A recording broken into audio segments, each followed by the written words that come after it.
Next Chapter Podcasts. The world is growing more complicated by the day, but too often, everyone seems to be operating on the same old assumptions about global affairs. But if you're not sure that world domination by the United States is the right path for America or the world, or if you've got questions about conventional geopolitical thinking, you should check out American Prestige, a foreign policy podcast from a different perspective.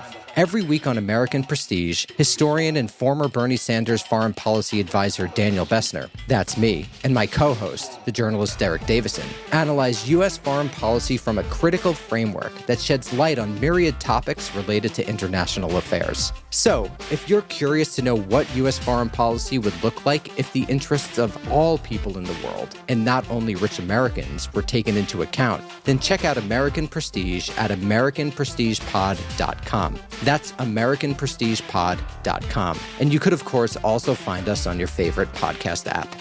From the history of radioactive makeup to all the loony things Henry VIII did to ensure we never stop making movies about him, Weird History is a podcast that answers all the questions you didn't even know you had about the most unbelievable people, places, and events of the past. Based on the hugely successful YouTube channel, Weird History invites you to bone up on what it was like to use a public bathroom in ancient Rome while learning about the single worst year of all time. Don't worry, we missed it by a millennium or so. Then get the skinny on modern history, like the true story behind The Conjuring, and just what the hell Steven Seagal did to get banned from SNL. Let Weird History be your guide to the stranger side of history they don't teach you in school. Because the past is weird, a lot weirder than you think. Subscribe now, wherever you get your podcasts. The truth is the best and the nicest thing you can say and you can be dutiful about as a poet, as a writer. My grandmother knew the stories of all the people who lived in that area, right? And she could tell stories about people in her generation, her parents' generation, her grandparents' generation. My engagement with Mississippi is supporting and holding up things like our great tradition of writers.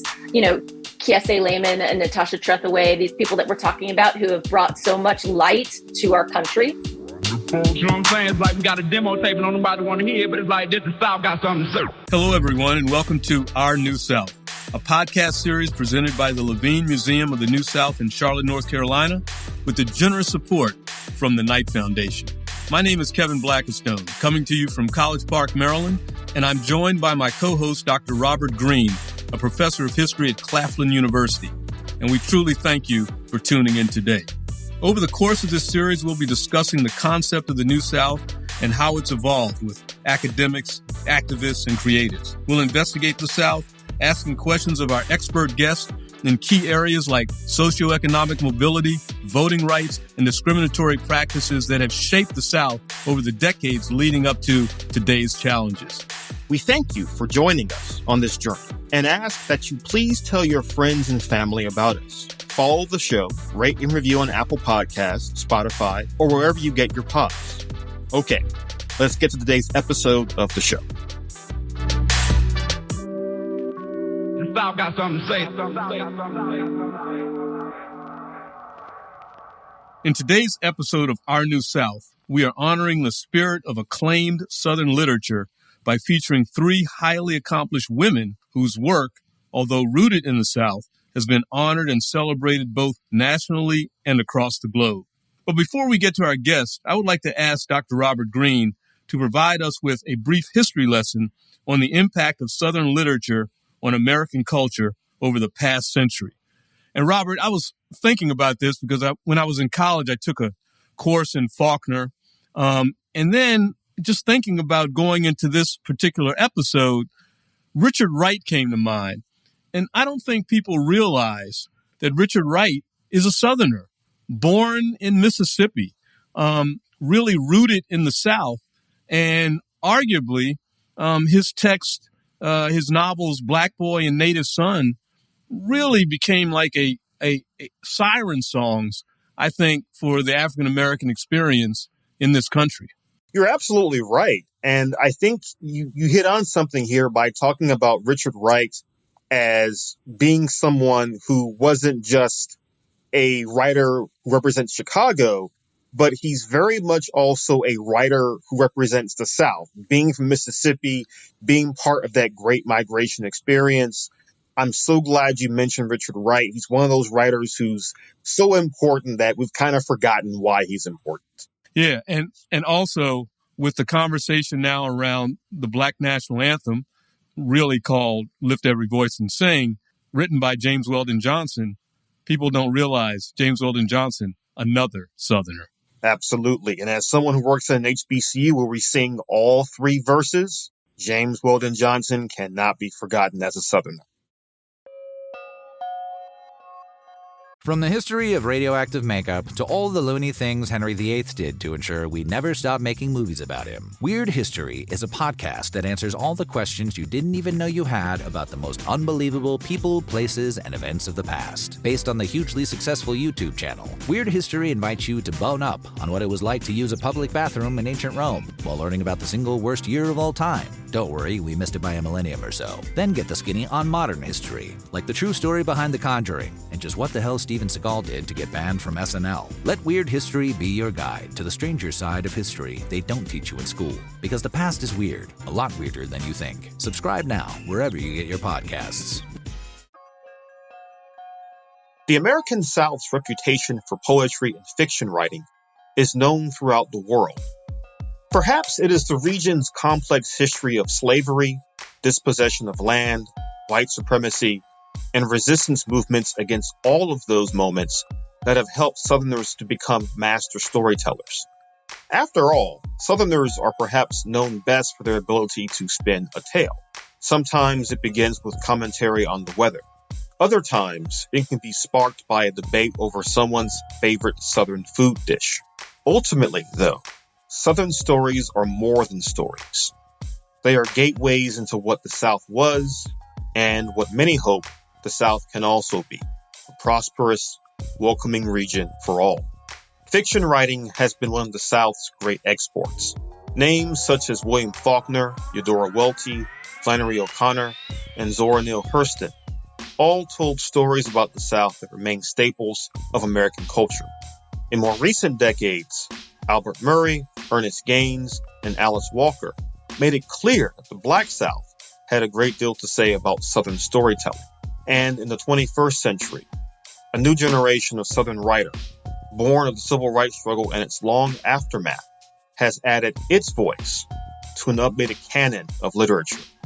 Names such as Jesmyn Ward, Keezy Lehman, Yaa Gyasi, Tayari Jones, and Charles Frazier sit comfortably with Southern writers of the past. And one thinks they all look with bated breath toward the next generation of Southern writer as well. Southern poetry, meanwhile, has helped to tell the story of the South to the rest of the world. Every version of the New South produced a generation of writers who spilled ink defining what the South was and was not. Today, poets such as Nikki Giovanni, Beth Ann Fennelly, Terrence Hayes, Nikki Finney, Sonia Sanchez, and so many others help to give voice to new generations of Southerners yearning to make the region a truly welcoming place for all. Southerners love to tell stories, and they also love to dream of a better tomorrow. In that sense, the poets and writers featured on Our New South are but a small sampling of a larger tradition of Southern storytelling. Our first guest today on Our New South is Jesmyn Ward, one of the most gifted and revered fiction authors in American history. The latest in a long line of distinguished fiction writers from the state of Mississippi. Jesmyn is the only woman and the only African American to ever win the prestigious National Book Award for fiction twice, and is also the youngest ever recipient of the Library of Congress Prize for Fiction. Jesmyn currently resides in her hometown of DeLisle, Mississippi, and is a professor of English at Tulane University, where she holds the Andrew W. Mellon Professorship in the Humanities. Our New South welcomes the incomparable Jesmyn Ward. I cannot express to you, Miss Ward, how happy I am to have you on the podcast. We have made it really a mission of ours to get a wide array of perspectives on the South as it is in 2024. And certainly you're someone who can speak to how the South has changed so much in the previous generation or so. But before we jump into all of that, Could you tell us a bit about yourself, what you're currently doing, and where you are right now? Well, my name is Jesmyn Ward. I've written several novels and one memoir. And my most recent book is called Let Us Descend. And it's a novel that follows an enslaved woman somewhere in the 1830s and follows her from the upper South to the lower South. I am currently in my hometown, which is in DeLisle, Mississippi, which if you enter Mississippi and go as far south as you can get in Mississippi down to the Gulf Coast, that's where my hometown is. And right now I am attempting to begin working on my next book, which is, I always set these challenges up for myself, but my next book is actually middle grade or YA book, which I've never written before. So I'm attempting to begin working on that now, and that's been complicated. So I'm feeling very humbled right now because I feel like I'm doing something that I have no idea how to do. You were actually born in California and then moved to Mississippi when you were about 3 years old with your parents. Could you talk a bit about how growing up in coastal Mississippi really both shaped your life and the stories that you've become famous for? Yeah. I think it's important, like when we talk about me being from Mississippi, I think it's important for me to say that both sides of my family are from Mississippi, like from the Mississippi Gulf Coast. My father's side and my mother's side, like they can trace both sides back generations, right? That they've always been here. My dad, the reason that my dad was living in California was because he'd been evacuated after Hurricane Camille, which hit in 1969, which was a terrible hurricane for down here on the Gulf Coast. And then my mom, when she graduated from high school down here, she wanted to live with her godmother, who was living in LA, who had moved to LA and was part of that, part of that generation who basically like fled the South, right?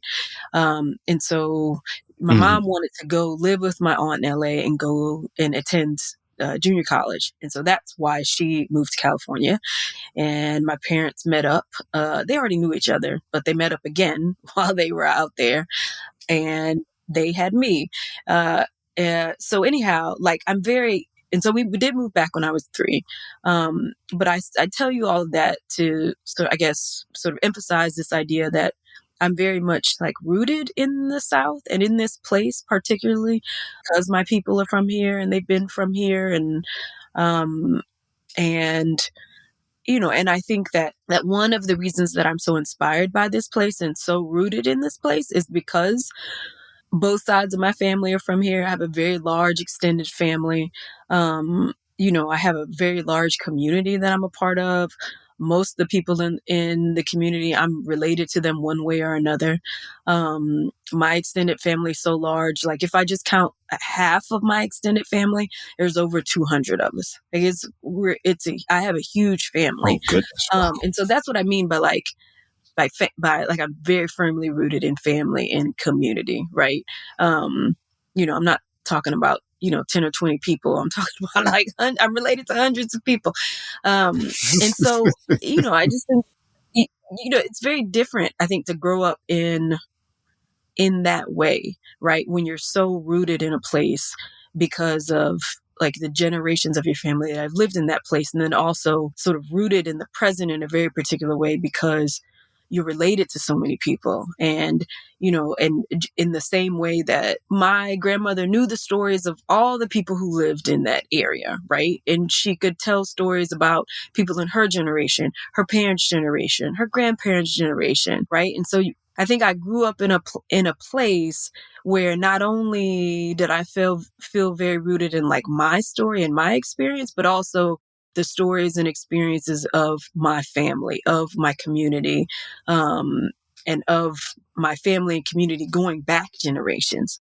my ideas about like language and poetry and what I find beautiful in language and poetry are also very much influenced by this place. They're influenced by this landscape, by, by the Gulf, by the piney woods, by the oaks, by the rivers, by the sweet gum, by the river birch, by the bayous, by the swamps, like all of those, all the different aspects of this landscape also, I think, inform what I find beautiful and inspire me and speak to me. And you mentioned a moment ago Hurricane Camille. Your family was very much shaped by that in 1969 and also, of course, the Great Migration. Which brings me to one of your novels, Salvage the Bones, which is a personal favorite of mine as well, which is all about the experience of Hurricane Katrina, another major natural disaster that also, like Camille, generation before it, seriously affected the Gulf Coast. So could you talk a bit about how Katrina affected you and your relationship to the South? That's a really hard question to answer because I don't think that I have fully reckoned with Katrina and the legacy of Katrina.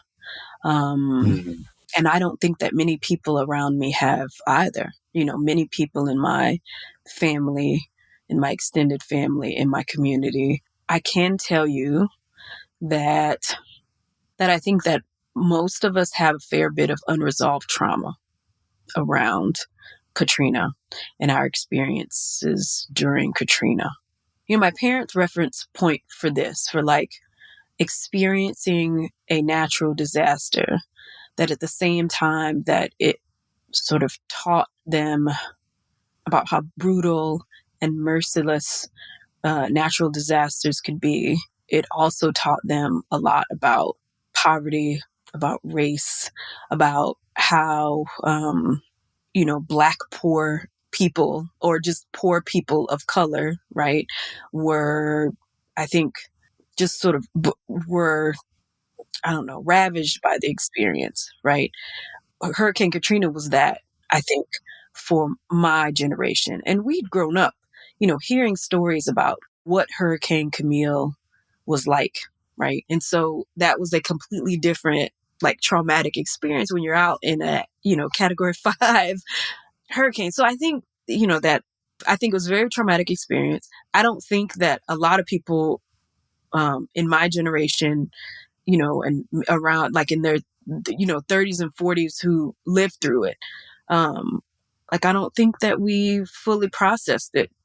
What I found enlightening about your answer is that this could very easily have been said by someone living through that 1969 Hurricane Camille crisis, or a generation or two before that, the 1927 Great Mississippi Flood.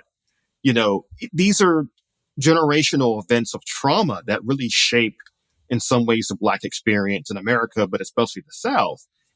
And yet I can't help but think about the fact that you've been such an outspoken champion of what the South could be and what it should be. And when you hear the phrase New South, when you hear that term, what does that mean to you personally, as both a Southerner and as an observer of the South?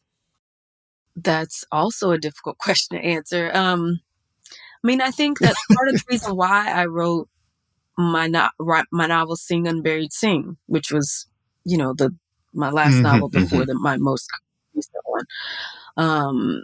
Because that was the question that the novel was born out of, right? Like I was trying to figure out what it would mean for this kid, JoJo, to make his way through the New South, right? Through the new Mississippi, right? And what does that mean? What does the New South look like, right?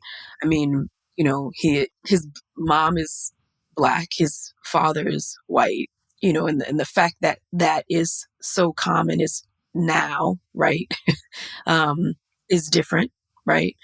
But I think, I don't know. I wanted to explore that, right? And try to figure out like what kind of place the New South might be. And I think through the writing of the book, I sort of figured out that history lives in the present. in the same way that those ghosts lurk in, in my book, in Sing Unburied Sing. I think that they definitely live in the present, in this place. I don't know. It's almost, to me, they're almost like echoes, right? I mean, my hometown, DeLille, is right next to the kiln, right? Which you are probably familiar with. It's where Brett Favre is from. And also, I don't know them now, but my grandmother has told me stories from when she was a kid, where her dad, my grandmother's grandmother was white, and her people were from the kiln. And the kiln used to be a sundown town, right? And so sometimes she would go with her grandmother and with her dad to visit their white relatives in the kiln. And when the sun was starting to set, my grandmother said that her great aunt would say, well, it's about time, that y'all should be getting down the road now, because they couldn't be there after dark. And so my grandmother's grandmother, who was white, and her son, like my grandmother's father, who looked white, would ride in the front of the car, and then all the children who looked black would have to get into the trunk of the car, she said, which they call the boot, and they would have to ride back in the trunk of the car so that they would be safe, right? So, like, I know that, I can be in the kiln past sundown now, right? Do I necessarily feel welcome or safe in the kiln? No. I don't have to put my kids in the trunk, but there are, that I think that the racism and the assumptions of difference and of us being lesser than remains in this place. And I think that is expressed in big and small ways, whether it's, me feeling uncomfortable, or whether it's systemic, right? Whether I see it in my local park, or I see it in my walking track, or I see it in the ways that, that this place is starved of resources, right? So, we live with our ghosts here. And just as, as our ancestors fought, I feel like we are still fighting in all the ways that we can to make this place, more equitable.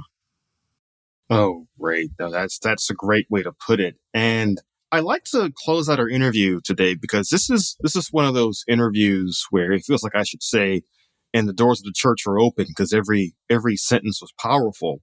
Would you be able to read a brief piece of your work, if possible, to close us out this afternoon? I can. So in my newest book, In Let Us Descend, right? So it's about an enslaved young woman, and she is sold from the upper South to the lower South, right? And she has walked from the Carolinas all the way to New Orleans, where she is, where she has to go through the slave pens, the slave markets of New Orleans, right? And along the way, right, when she's on that journey, she meets a spirit. And this spirit is a storm spirit that has been sort of following her family from the Middle Passage, and, through their time, like in the South, right? And so I guess the section I'll read from is when the girl named Annis, the young woman named Annis, she's nearing the end of her walk. They're approaching New Orleans, right? And then this walk has been hundreds and hundreds of miles. They're approaching New Orleans, and she is, speaking to this spirit, right? And they're on a tiny rise, and the people who are selling them, or the merchants, right? The merchants of the enslaved. In my book, they're called Georgian men, because, because they walk the enslaved South. We are on a tiny rise, and the Georgian men's horses are snorting and dancing in circles in the grass. The sound of dogs barking carries high on the air. She knew me, Ozza says, and Ozza's the spirit, right? She knew me. She's talking about Annis's mom. There are small wooden buildings sitting high on stilts above the bog. Your mother called me too, like her mother before her, when he violated her and she begat you, Ozza says. In the distance, there's a smudge of dark squares, too uniform to be a forest, wreathed in fog instead of foliage. It is a city. You called me, Ozza says. A great black river worms along its side. You all call me, Ozza says. The Georgia man steadies his horse, rides it to the front of the line. Here we are, he says. The city shimmers on the horizon. The tutor's voice sounds in my head. His voice says, I am the way into the city of woe. I am the way into eternal pain.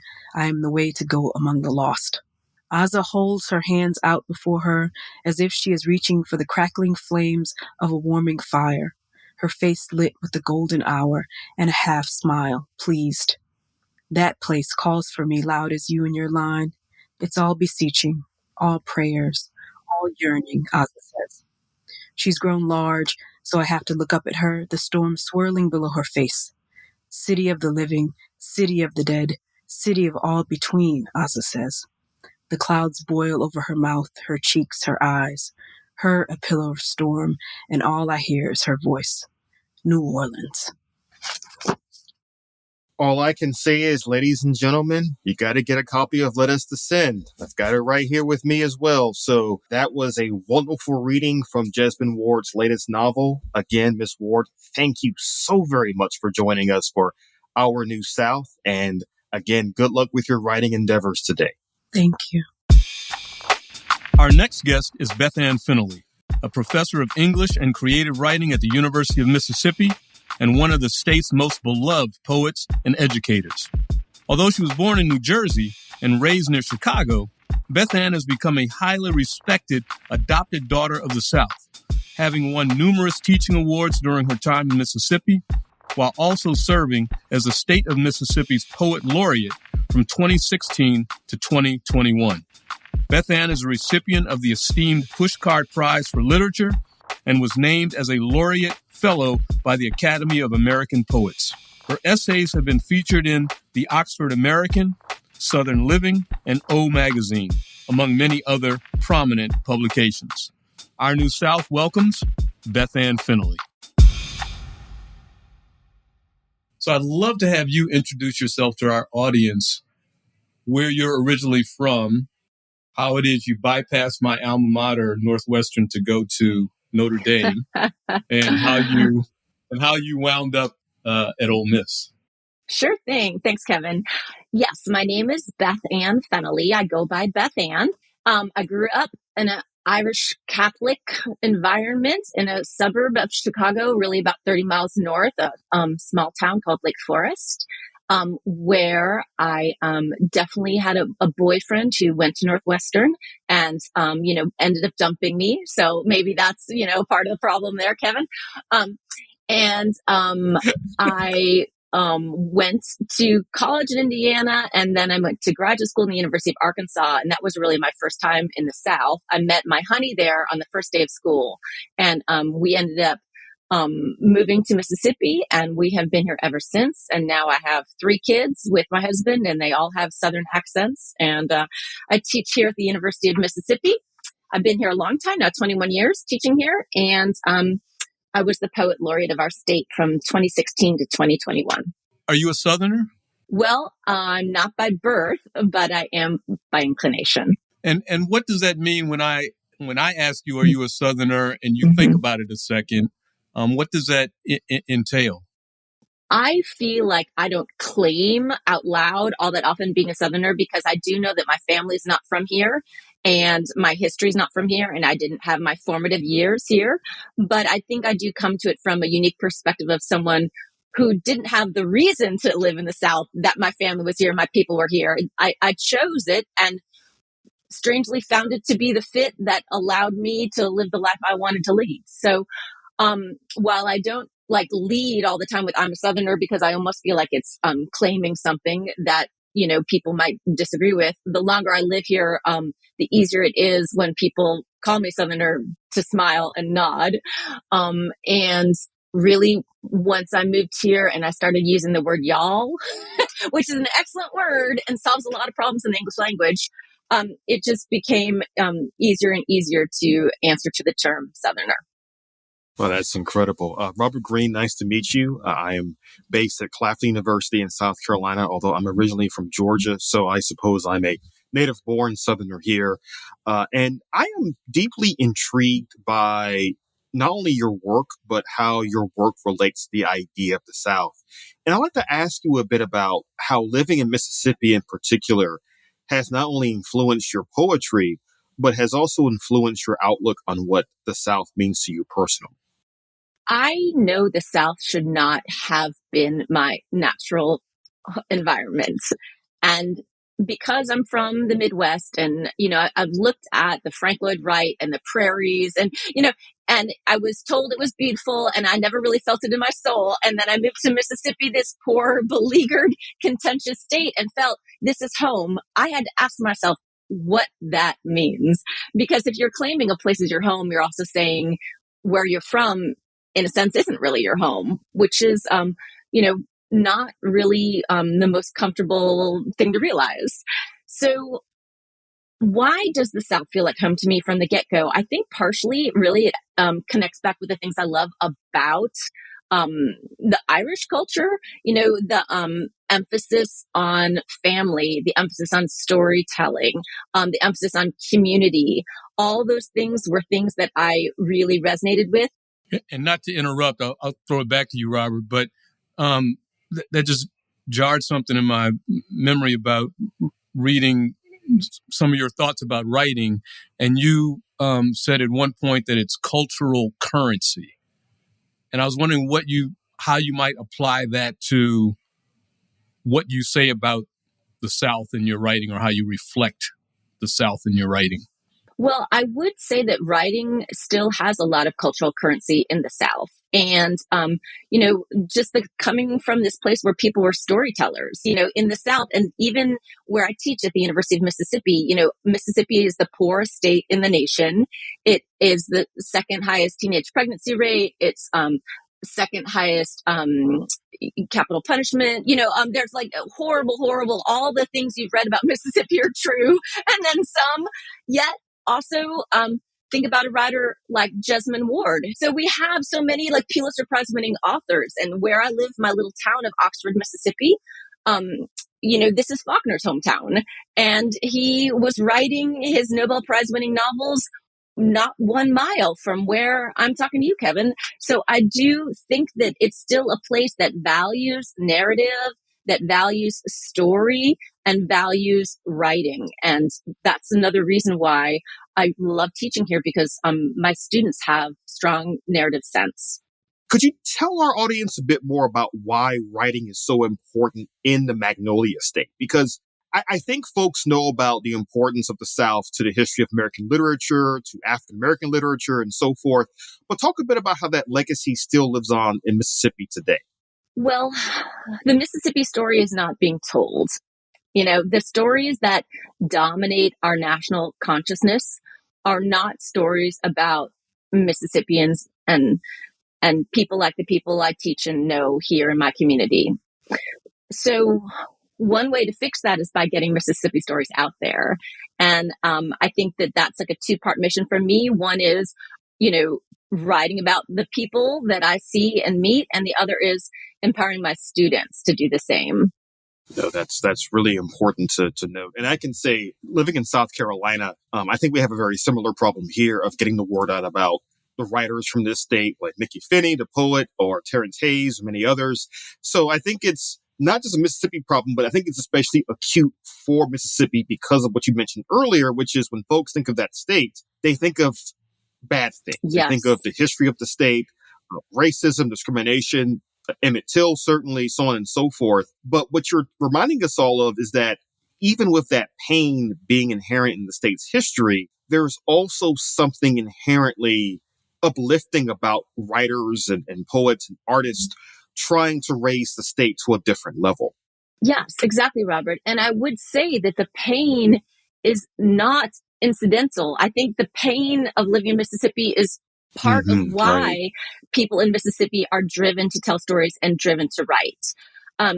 Yeats wrote in a poem, "Mad Ireland hurt me into poetry," and Natasha Trethewey talks about Mississippi hurting her into poetry as a nod to Yeats, but also to this difficult culture where, she was born on the 100th anniversary of Confederate Day.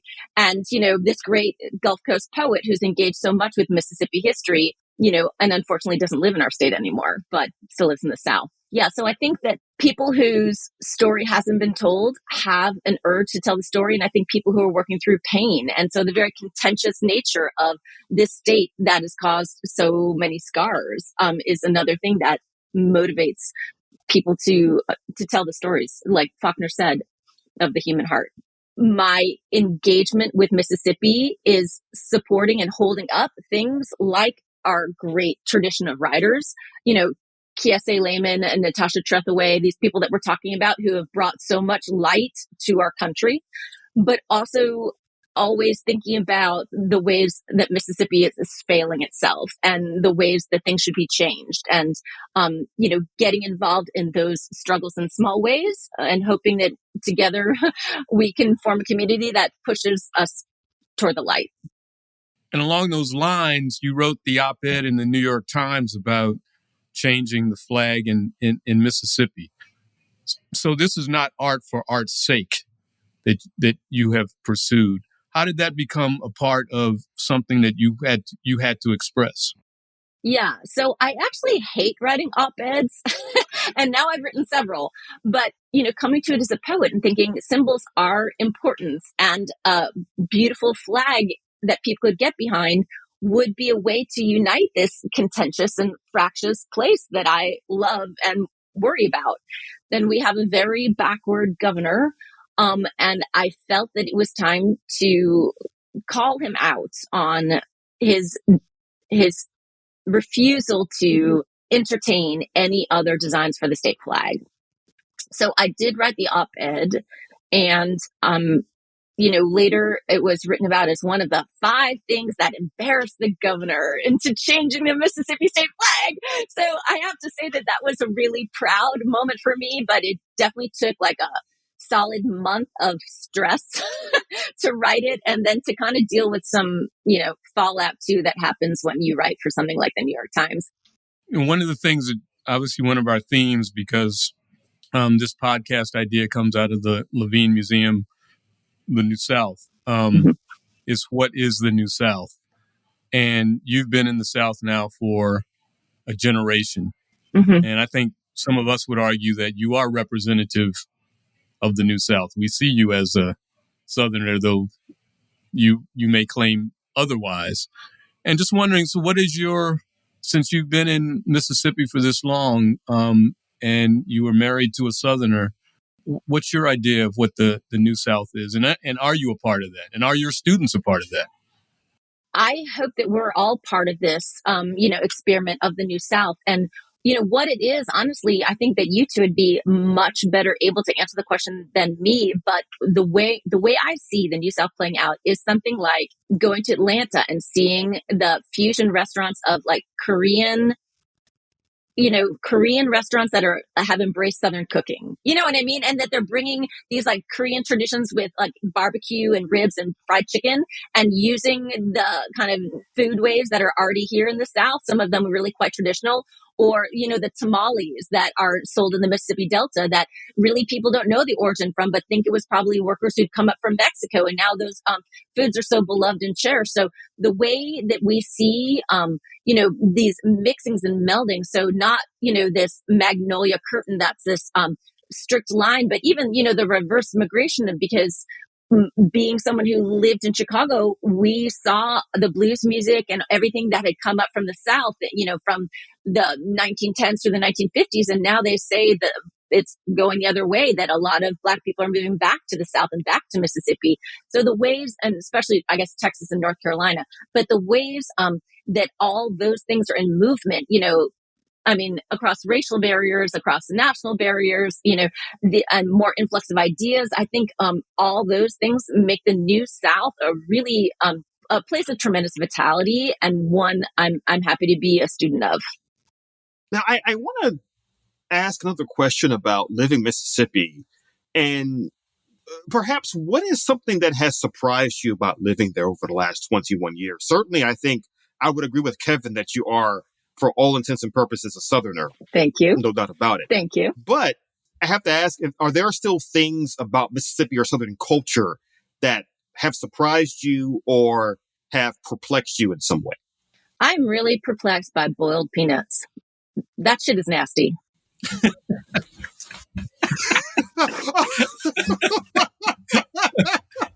I'm sorry. Boiled peanuts. Yeah. I mean, peanuts should be crunchy. That's the best thing about them. Why take the best part of a peanut out of a peanut? Yeah. So, that's troubling to me. Well, we're trying to stay out of any Southern cuisine wars for the time being. But the boiled peanut has been one of those more passionate topics amongst friends and family of mine. Okay. All right. That's great. So you take our compliment that we see you as a Southerner. And one of the reasons I say that is because of the last several stanzas of your Kudzu Chronicles. Mm-hmm. And I would really be pleased if you wouldn't mind reading those. How nice. I'd be happy to. Thank you. Yeah. So the Kudzu Chronicles is a piece out of my third book of poems, Unmentionables. And when I moved to the South, I became obsessed with kudzu, like absolutely everyone. It's impossible not to become obsessed with kudzu. And then when I researched kudzu, I really learned so much about it, because what I discovered is we think it's so Southern. It's the most Southern thing possible. It's actually from Japan and was brought to the country in 1876 for the World's Expo. And the Japanese gardeners trained it to grow over the glass house. And people couldn't believe it. And they started deciding that they wanted to grow it here. And it grew best in the South of the United States, the most hospitable place for it. But when the Japanese brought it over, they didn't bring the Japanese beetles that were eating it. So here it had the perfect soil and none of its pests and none of its blights. So it ended up taking over the South in a lot of degree. And it grows better here than where it's originally from. And that ended up seeming like a metaphor for me, because I am a transplant to the South who seems like I'm growing better here than where I'm from. So I ended up writing a long poem called the Kudzu Chronicles. It's about 20 pages, so don't worry, don't get nervous. I'm not going to read it all. But the last section is the one that you asked about, and it's almost a little elegiac or somber in tone, because I'm thinking about being buried under kudzu in my local cemetery where Faulkner is buried, and the people who were the founders of the town, and how that will be my final embrace, will be the kudzu on my headstone. When I die here, for I sense this, I'll die in Mississippi. State with the sing-songiest name I remember at 5 learning to spell. When I die here, my singular stone will stand alone among the Faulkners and the Isoms and the Nelsons, these headstones which fin down hills like schools of fish. I'll be a letter of a foreign font, what the typesetter used to call a bastard. And even when my husband and daughter are dragged down beside me, their shared last name, Franklin, won't seem to claim my own, not to any horseman passing by. Listen, kin and stranger. When I go to the field and lie down, let my stone be a native stone. Let the deer come at dusk from the woods behind the church, and let them nibble acorns off my grave. Then let the kudzu blanket me, for I always loved the heat.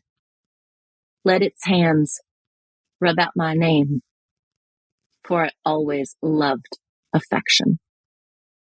This was fantastic. Beth Ann, again, I want to thank you so much for joining us this afternoon. And really reminding our audience of why poetry still matters. Thank you. Our final guest on this episode today is Nikki Finney, a distinguished author and poet, a professor of creative writing and Southern literature at the University of South Carolina, and the chancellor of the Academy of American Poets.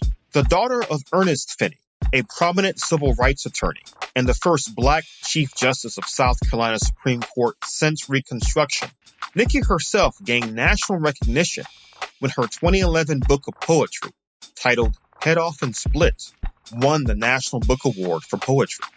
Actor John Lithgow, who presented Nikki with the award, called her acceptance speech, quote, the best acceptance speech for anything that I've ever heard in my life, end quote.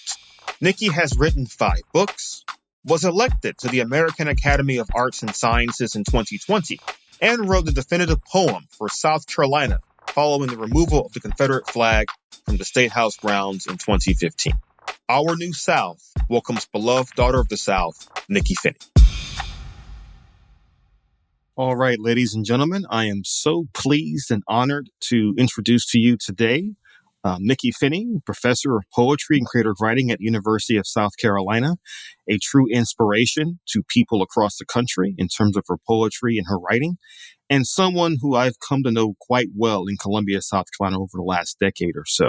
We are so happy to have her here with us for Our New South. And Nikki, I'd like to start off by asking you, tell us a bit about your background, about your family, and basically what you're doing in South Carolina these days. Absolutely. Thank you, Robert, for the invitation to come today and be a part of this this podcast, which I can't wait to hear all of the different sessions that you all are putting together. I feel like I can do some teaching from them in my own classes. So thank you for this.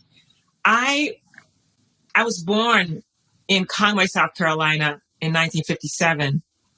And I always think of this, I've been thinking about this for like 50 years, really, how there are these moments for all of us that are just pristine in terms of how we are stamped for the rest of our lives. And all of us have them, the moments. You know, we don't get to choose when we were born, where we were born, or to whom we are born, right? So my mom used to call me her sensitive child because my curiosity was boundless. And I think that also led me to poetry, thank goodness. But my father was a young civil rights attorney in the 1950s. He graduated from the HBCU Law School, South Carolina State University, because the University of South Carolina, where I teach now, did not allow Black folks to matriculate there. So he was at South Carolina State, graduated, a brilliant, genius, constitutional lawyer, left law school at like 24 and passed the bar on the first exam, went to this little town called Conway, South Carolina, right by Myrtle Beach, where it was like a Black farming community, nailed up his shingle. And my mother was a school teacher. Elementary education was her background. And so they met at Claflin University in Orangeburg. I think you know that school, Professor Greene, and fell in love. And, so. You know, let's have a family and move to Conway. Well, this is 1955. You know, this is the civil rights movement is hot. It's coming to South Carolina. My father is recruited at 25 to leave Conway and come to Sumter, South Carolina when I'm 4 years old. And they recruited him like a basketball player. Come on, Kevin. You know, my father was recruited like he was LeBron James, a young LeBron James, right? So he came to Sumter. We moved to Sumter. And my family was at the heart of what was happening in the civil rights movement in Sumter, little tiny Confederate town, Sumter, South Carolina, known for its Confederate soldiers and its Confederate statues, okay? So here's the little sensitive child. I'm the only girl. I have an older brother, a younger brother, and I'm all color and sound and sensory, and I'm reading poetry at, 9 years old. I'm keeping my journal books, and I began to to see, like, what can I do? What's my role in the civil rights movement? What's my role? My father and mother are protective. My mother is reading to us every night. She's teaching me the power of books. And my father is going off every day to get young 19, 20-year-old Black folks from who have been arrested from sitting at the Crest lunch counter. I'm watching him. I'm impacted by this. I'm watching Black people. I'm living in an all-Black community, and I'm watching Black people who work hard every single day. Electricians and construction workers and nurses and teachers, like, give $5 to the cause, right? The Black arts movement is just beyond that, impacting me in Jet Magazine, Ebony Magazine, Crisis Magazine, Black World. All that's coming into the house. My mom sits us down at night and says, read this. This is what a Black writer writes about. Read this. This is Romare Bearden, right? This is Charles White.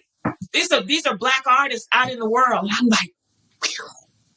Those magazines are our Black Encyclopedia Britannica. People ask me today, why do we need Black publications? I said, are you kidding me? I would not know the things that I know about Black people and Black culture. Alice Walker, Margaret Walker, all the names I can call, all the models for me when I'm like, I just want to write. I don't know how to write. I don't have any Black writers in my neighborhood down the street, but in Jet, in all those places, right? So the impact of my family's passion and talking to their children about why we fight so hard, it's like stamps me early in my life. And I'm writing down all these people's names who are teaching me, who are in my community, who basically they seem invisible to the rest of the world, except to me, except to us Black people who live there. And I'm like, why is that? Why in this place do all of these remarkable Black people, who can do anything with their hands, who can sing any note, who can make any kind of sweet potato pie, why are they not remarkable to the rest of the world? So that was my quest. That's a long answer that's my quest as a 9-year-old to record the lives of these amazing Black people. I don't think that I'm going to ever write a book in my life, but I'm going to write it down. When was the first time you were away from the South? Or let's just say, when was the first time you were away from home and realized what the South was, what you were steeped in, and how you reacted to that? I was 26, 27. I was living in Oakland, California. And I didn't realize the impact that Oakland would have on me. You need to leave home, full stop. You also need to come back home. And you need the South, this new South terminology, right? I was in that house that I'm describing to you with this civil rights father and this artistic mother. Kindness, politeness, not gentility, but just don't do anything without that polite, that Southern air about you. Thank you, please. All of those, niceties that we are taught here, that the South drills in its children, for the most part. I had to shed that, Kevin, because I was like, wait, you're writing something that people might not think this is a nice thing to say, right? And so I had to really get away from the South in order to understand that truth is the best and the nicest thing you can say and you can be dutiful about as a poet, as a writer. But I came back to the region that I loved. I came back to the natural world of the South. We can talk about that too, because one of the pleasures for me and one of the powers for me as a Black woman writer born in South Carolina is the natural world. And I, of course, like most Black people who know the South, have had a fight with, I know how many Black people were lynched in these trees that I'm looking up into, admiring. I get it. I know my history. And when you know your history, you can't put it in a closet and go out and, look at the giant, magnolia flowers as big as your hand and just think beauty. There's another context there. So, yes, I am a Southern girl, and I am also of the Black diaspora. You wrote recently about someone who I think is a new Black hero of yours, or at least her act, Bree Nelson, in a poem called A New Day Dawns. Can you read a part of that may strike you the most and tell us why you wrote that poem, which has so much to do, it seems like, with this new South iteration? Bree got up that pole before I could get up that pole. She had younger legs, but she didn't have, but there were lots of us who wanted to shimmy up that pole, Kevin. We wanted to get up there. We were trying to figure it out. We were like trying to say, how are we going to get up that pole and take that horrendous flag down? And Bree was like, okay, y'all, let's go. Shimmy. 5 o'clock in the morning. Nobody's around. So after Bree did that and they put it back up, it became clear to South Carolina that flag was coming down. They were either going to take it down or Bree was coming back. Or one of us were going to figure it out the next time. So the day before the flag officially came down, I got a call from the state newspaper. And the editor said, Nikki, the flag's coming down. I said, what? He said, it's coming down tomorrow morning. We need a poem on the front page of the newspaper. We need it by midnight. That gave me 6 hours to conceptualize what I wanted to say to the world about this flag that has so much blood on it. But I've been living this. This is what always saves me. I go, I don't have enough time. 6 hours is not enough time. And then I remember I've been a Black woman, girl, my whole life. So I've been preparing for this moment all my life. So rather than panic, which serves nobody, I said, okay, I'll have it to you by midnight. Went to my desk, closed my door, told everybody, shut my phone off. I got to write something. I got to write something really important. And I just gave it my best. So this is what was on the front page of the state newspaper, July 10th, 2015, on the occasion of the Confederate flag falling in South Carolina. It is the pearl blue peep of day. All night, the palmetto sky was seized with the aura and alchemy of the remarkable. A blazing canopy of newly minted light fluttered in while we slept. We are not free to go on as if nothing happened yesterday, not free to cheer as if all our prayers have finally been answered today because the flag is down. We are free only to search the yonder of each other's faces as we pass by, tip our hat, hold a door ajar, asking silently, who are we now? Blood spilled in battle is two-headed, horror and sweet revelation. Let us put the cannons of our eyes away forever. Our one and only civil war is done. Let us tilt, rotate, strut on. If we, the living, do not give our future the same honor as the sacred dead of then and now, we lose everything. The gardenia air feels lighter on this new day, guided now by iridescent fireflies, those atom-like creatures of our hot summer nights, now begging us to team up and search with them for that which brightens every darkness. Soon it will just be again alone, us, beneath the swirling indigo sky of South Carolina. I wanted something for all of us, you know? I wanted something for Black people, and I wanted something for all people. I wanted something, like I say, I am of the South. That was fantastic. Again, Kevin, do you have any final questions for Nikki Finney? I have a good bunch of questions. I just want to have a conversation. I just want to sit down and sip some coffee or some tea or something and chat. This has really been eye-opening.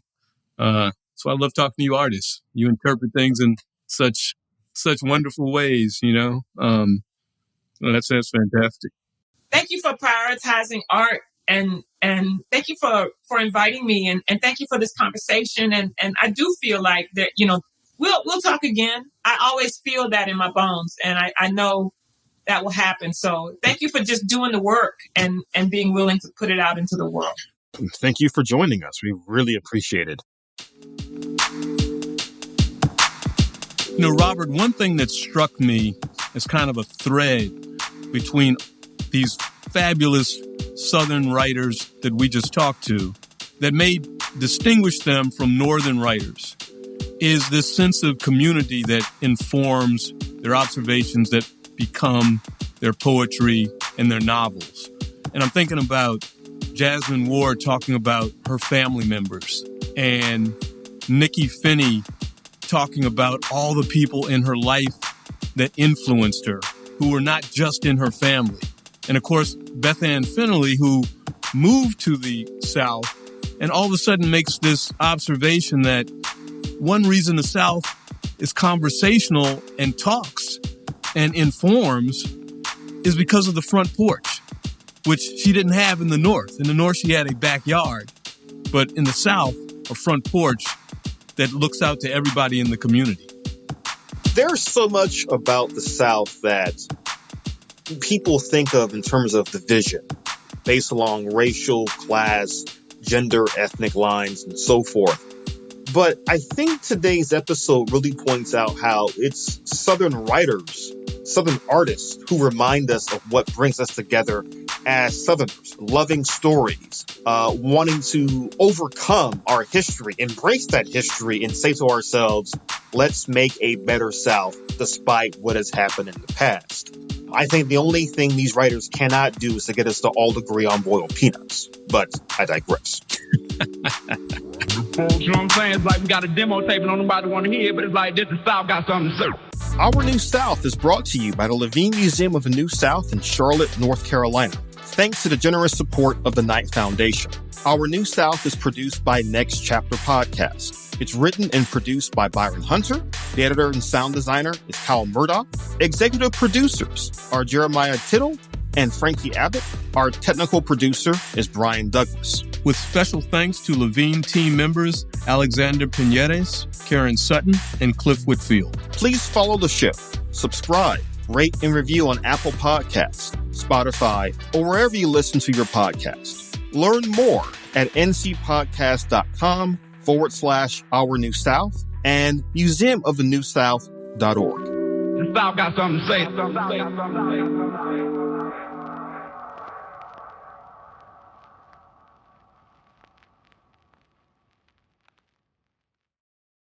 From the history of radioactive makeup to all the loony things Henry VIII did to ensure we never stop making movies about him, Weird History is a podcast that answers all the questions you didn't even know you had about the most unbelievable people, places, and events of the past. Based on the hugely successful YouTube channel, Weird History invites you to bone up on what it was like to use a public bathroom in ancient Rome while learning about the single worst year of all time. Don't worry, we missed it by a millennium or so. Then get the skinny on modern history, like the true story behind The Conjuring and just what the hell Steven Seagal did to get banned from SNL. Let Weird History be your guide to the stranger side of history they don't teach you in school. Because the past is weird, a lot weirder than you think. Subscribe now, wherever you get your podcasts.